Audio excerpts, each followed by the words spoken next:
Hey everyone, welcome back. In this video I'm going to talk about that secret thing that nobody seems to talk about that's so important in your recovery, and that is being empowered. And in this video I'm going to talk to you about some of the things you can start doing to become more of a boss in your recovery. So keep watching. So why is it so important to feel empowered and in the driving seat during your recovery? And it's because if we feel empowered, we approach our recovery from a place of calm and not a place of fear. And that enables us to make the right choices, but also to choose things that have the greatest impact. Because really approaching anything from a place of fear or victimhood is really a stress on our bodies.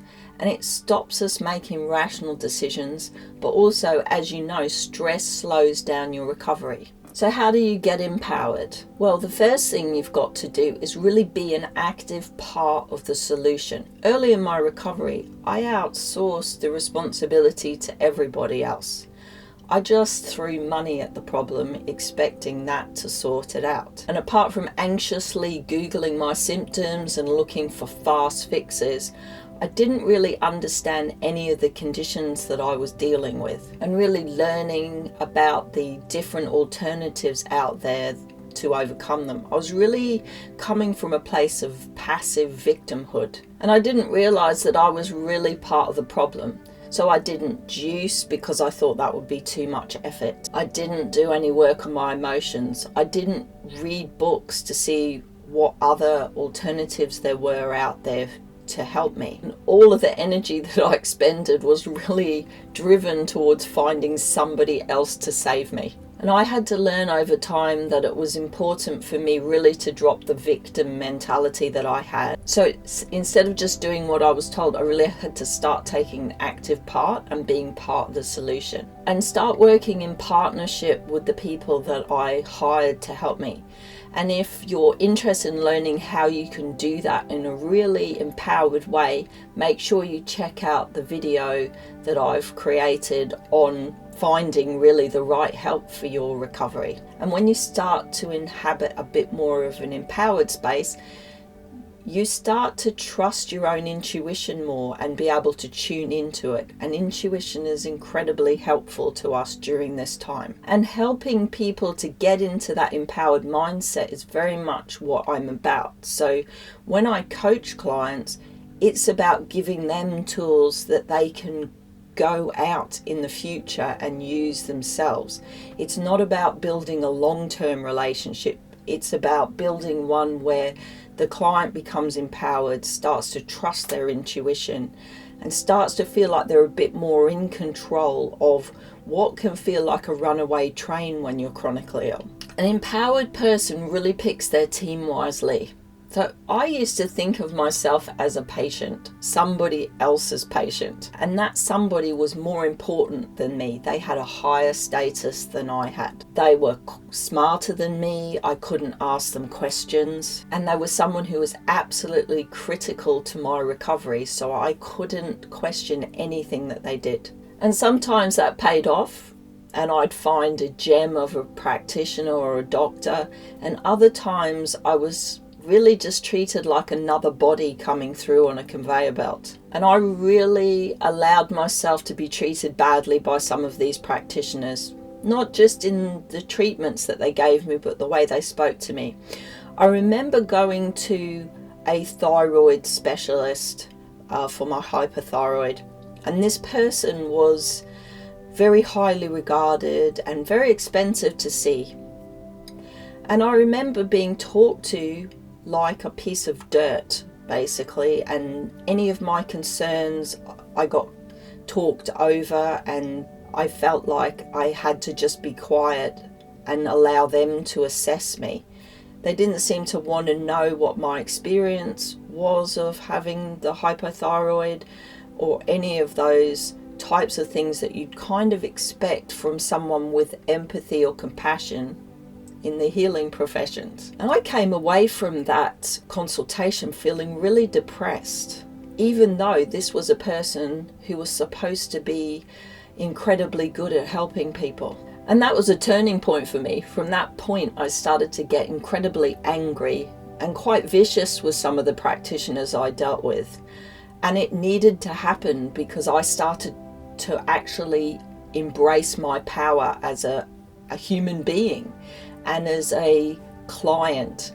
And I actually started to get better results because I would push back on things if I didn't feel good about them, and started to trust myself. And so an empowered person really chooses their practitioners wisely, and they demand respect and they demand to be heard because you know your body better than anybody else. When I first started on my healing journey, I used to rush headlong into any treatment options that were out there. I was in such a hurry to get better, but often I would never stop and listen to what the little voice in the back of my head was saying to me. And some of the worst decisions I ever made were when I did not listen to my intuition. If you've not seen my recovery story video, go check it out. In that video, I talk about some of the worst decisions I made for my health. And the worst decision, I would say, because it cost me about 3 years of my life, was having bad dentistry. And I remember the day that I went in to see this dentist for the first time. And I looked around the surgery and it was a bit strange, but also I didn't feel incredibly comfortable with this person. I didn't feel like they were the right person for me. And that was what my intuition was telling me. And I didn't listen. That decision cost me about 3 years of my life and completely undermined my oral health for quite a prolonged period of time as well. It was a very time-consuming, heartbreaking and costly mistake, and that all came from not trusting my intuition.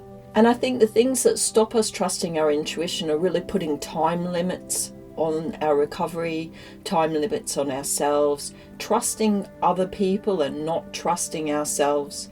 I mean, these are all things that you can work through. And developing and trusting our intuition is really a process, and it's something that we can develop. And it really comes when we let go of fear of failure, we develop some compassion for ourselves, we start to trust ourselves and put our needs above other people's. And from that place of calm and self-compassion, we're not in a hurry. We don't feel the need to act immediately, which means we can spend a little bit more time listening to our intuition, but also knowing that we have other options. And I think that was a big thing that I had to learn. So if you want to develop your intuition, just start to pay attention and check in with yourself when you're making new treatment decisions and see what your intuition is telling you.